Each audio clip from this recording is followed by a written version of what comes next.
Bismillahirrahmanirrahim. Assalamualaikum warahmatullahi wabarakatuh.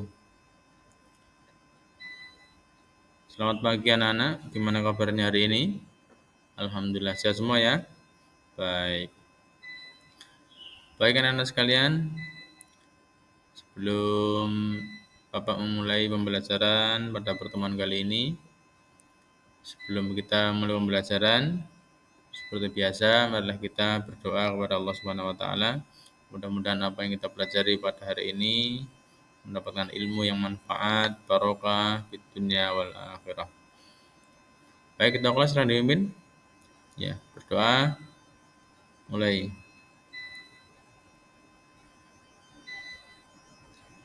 Selesai. Baik anak sekalian, kita lanjutkan. Bapak absen dulu ya. Siapa yang hari ini nggak masuk? Semuanya masuk ya? Alhamdulillah. Baik. Baik anak-anak sekalian, pada pertemuan kali ini Bapak akan menyampaikan materi tentang beriman kepada Nabi dan Rasul. Ya, beriman kepada Nabi dan Rasul. Jadi beriman kepada Nabi dan Rasul ini termasuk salah satu rukun iman, ya, yang harus kita yakini dan harus kita tanamkan dalam hati kita, dalam jiwa kita.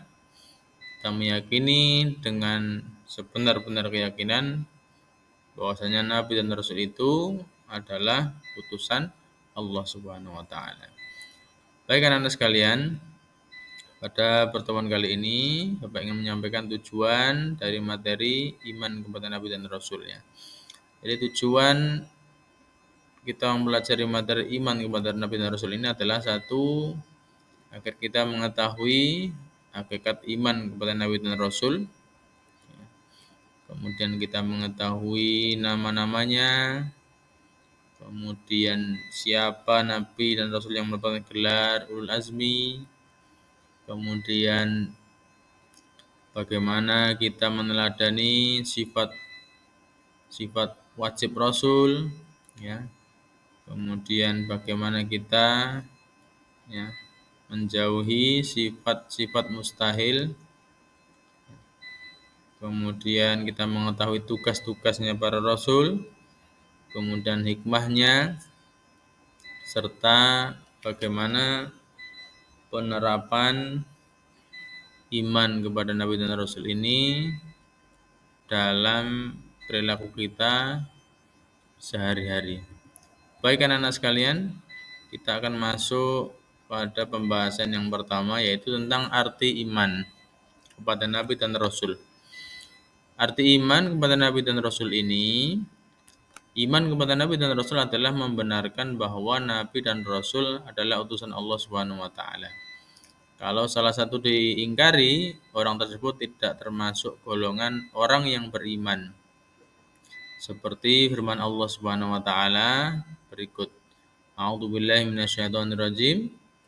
Wa man lam yu'min billahi wa rasulihi fa inna a'tadna lil kafirina sa'ira. Artinya, barang siapa yang tidak beriman kepada Allah dan Rasulnya, maka sesungguhnya kami telah menyediakan bagi orang-orang kafir itu neraka sa'ir yang menyala-nyala. Surat Al-Fat ayat 13. Dari penjelasan ayat tersebut dapat dipahami bahwa kedudukan iman kepada Rasul sama pentingnya dengan rukun iman yang lain dan menjadi penentu seseorang disebut mukmin atau tidak. Ya. Ini tentang arti iman kepada Nabi dan Rasul. Kemudian kita masuk pada nama-nama. Ya. Nabi dan Rasul itu ada nama-nama yang memang dikisahkan, diceritakan di dalam Al-Quran. Setidaknya yang kita ketahui ada 25 Nabi dan Rasul ya. Yaitu Nabi Adam, Idris, Nuh, Hud, Soleh, Ibrahim, Ismail, Lut, Ishak, Yakub, Yusuf, Syuaib, Ayub, Zulkifli, Musa, Harun, Daud, Sulaiman, Ilyasa, Nabi Yunus, Nabi Zakaria, Nabi Yahya, Nabi Isa, dan Nabi Muhammad Shallallahu Alaihi Wasallam. Itu adalah nama-nama Nabi dan Rasul yang diceritakan di dalam Al-Quran. Harus hafal ya ini ya. 25 Nabi dihafalkan ya. Kemudian ada beberapa nama Nabi dan Rasul. Ya, ada beberapa nama Rasul yang mendapat gelar namanya Ulul Azmi. Apa Ulul Azmi? Ada yang tahu? Ulul Azmi itu adalah gelar para Rasul yang memiliki ketabahan, keteguhan luar biasa, ya, teguh pendirian, tabah dalam menghadapi berbagai masalah ataupun rintangan, ya, ketika menjalankan tugas menyampaikan wahyu kepada umatnya. Ini adalah gelar dari Ulul Azmi. Siapakah Ulul Azmi itu? Yaitu Rasul yang bergelar Ulul Azmi itu ada 5. Ya, ada 5. Yang pertama adalah Nabi Nuh alaihi salam. Ya, Nabi Nuh alaihi salam. Kemudian Nabi Ibrahim. Kemudian Nabi Musa alaihissalam, kemudian Nabi Isa, kemudian Nabi Muhammad sallallahu alaihi wasallam. Ya. Ini adalah Nabi Nuh, kesabarannya, ketabahan hatinya menerima perintah dari kaumnya saat berdakwah, ya, membuat bahtera kapal atas perintah Allah. Ya. Ketabahan hatinya menghadapi anaknya dan istrinya. Nabi Ibrahim, kesabaran dan ketabahan hati dalam menghadapi ayahnya yang tidak mau beriman. Kemudian Nabi Musa, keberaniannya dalam menghadapi Raja Fir'aun yang jiwanya musyrik dan dolim. Kemudian Nabi Isa, kesabarannya yang menghadapi caci maki kaumnya yang ditunjukkan pada ibunya. Kemudian Nabi Muhammad SAW yang begitu luar biasa, perjuangan dan pengorbanan, ya, demi umatnya. Ya. Kemudian sifat-sifat Rasul. Kita membahas sifat Rasul. Rasul itu memiliki sifat yang namanya sifat wajib. Sifat yang wajib dimiliki Rasul. Yang pertama adalah sidik. Sidik artinya benar atau jujur. Dengan kata lain bahwa semua yang disampaikan Rasul itu pasti benar. Baik berupa ucapan maupun perbuatan. Kemudian amanah. Amanah artinya dapat dipercaya. Rasul dapat dipercaya, ya, dalam menyampaikan apa yang diperintahkan Allah Subhanahu wa taala kepada umatnya, menyampaikan tersebut tetap seperti aslinya tanpa ada penambahan atau pengurangan. Kemudian tabligh itu artinya menyampaikan. Rasul itu menyampaikan semua wahyu yang diterima dari Allah kepada umatnya walaupun dalam penyampaiannya terdapat banyak tantangan dan hambatan yang membahayakan dirinya. Kemudian fatona itu artinya cerdas. Maksudnya setiap rasul merupakan orang yang cerdas dalam menjalankan amanah dan tanggung jawab untuk menyampaikan wahyu Allah Subhanahu wa taala untuk umatnya. Mereka mampu memberikan solusi dan jalan keluar terhadap permasalahan umat. Ini sifat wajib bagi rasul ya, yang harus kita contoh, kita teladani dalam kehidupan kita, yaitu sifat jujur, sifat dapat dipercaya, amanah, sifat menyampaikan, dan sifat cerdas. Ya. Kemudian yang kedua adalah sifat jaiz. Sifat jaiznya adalah sifat yang artinya boleh. Jaiz berarti sifat-sifat yang boleh dimiliki Rasul, yaitu sifat manusiawi yang dimiliki manusia pada umumnya. Namun sifat tersebut tidak mengurangi martabat kekerasannya. Sifat jaiz Rasul disebut dengan ar-ra'dul basyariyah. Sifat-sifat tersebut diantaranya seperti makan, minum, sehat, sakit, susah dan senang. Jadi sama seperti kita ya. Nabi dan Rasul itu juga manusia biasa, butuh makan, butuh minum, butuh istirahat juga ya. Tetapi bedanya adalah beliau-beliau adalah utusan Allah Subhanahu wa taala ya yang bertugas untuk menyampaikan wahyu risalah dari Allah Subhanahu wa taala kepada umatnya dan juga diberikan mukjizat ya. Kemudian sifat mustahil, Rasulullah mustahil memiliki sifat yang pertama kidib ya, lawan dari tadi sifat wajib ya.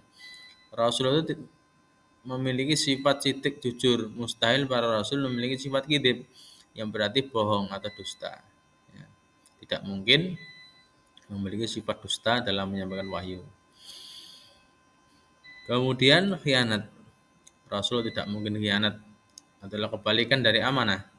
Khianat artinya tidak dapat dipercaya. Seorang rasul tidak mungkin bersifat khianat karena rasul adalah manusia pilihan Allah Subhanahu wa taala. Sehingga dalam menyampaikan wahyu Allah Subhanahu wa taala banyak orang yang ya tunggulannya. Kemudian kitman, tidak mungkin menyembunyikan. Kemudian baladah, bodoh, tidak mungkin rasul itu mustahil bersifat bodoh. Dan apa tugas para rasul? Ya, di sini tugas para rasul itu diantaranya menyampaikan risalah dari Allah, mengajarkan ketauhidan, mengajarkan cara beribadah, menjelaskan ya hukum-hukum Allah, berupa perintah maupun larangan, menunjukkan jalan yang lurus, menyampaikan kabar gembira, serta memberikan peringatan dan petunjuk. Memberikan contoh-contoh perilaku yang baik dalam kehidupan sehari-hari atau yang menjadi panutan dalam perbuatan. Kemudian apa hikmahnya? Hikmahnya beriman kepada Rasul adalah menambah kesempurnaan iman, mendorong menjadikan Rasul sebagai pedoman hidup, adanya motivasi yang mengikat untuk senantiasa berperilaku baik, memiliki teladan dan panutan dalam kehidupan, dan lebih memahami dan sadar akan tugas sebagai hamba Allah Subhanahu wa taala. Kemudian bagaimana penerapan iman kepada Rasul dalam kehidupan generasi digital? Perlu kalian ketahui, kita harus mengenal namanya berbagai karakter generasi digital. Karakter 5 generasi. Ini saya mencantumkan 5 karakter generasi. Yang pertama, generasi baik, saya akan Bapak akan mengenalkan tentang berbagai karakter generasi ya. Generasi digital.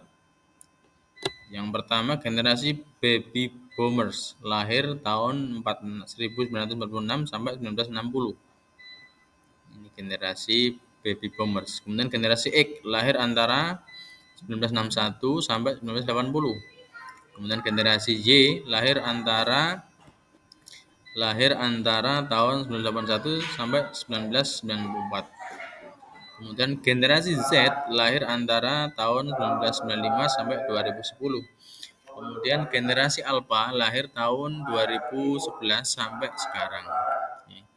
Manakah termasuk yang generasi digital? Tentunya kelompok generasi yang menjadikan teknologi dan informasi serta internet sebagai kebutuhan pokok untuk beraktivitas sehari-hari, termasuk mencari dan menemukan informasi, bekerja, beraktivitas sosial, belajar, serta melakukan berbagai kegiatan lainnya yang dilakukan dengan berbasis komputer dan internet.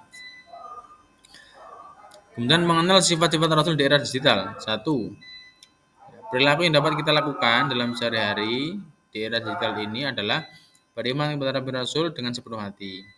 Iman dan Islam dijadikan dasar menjadi kehidupan sehari-hari. Menjadikan Al-Quran dan hadis sebagai sumber inspirasi dalam beraktivitas dalam beribadah.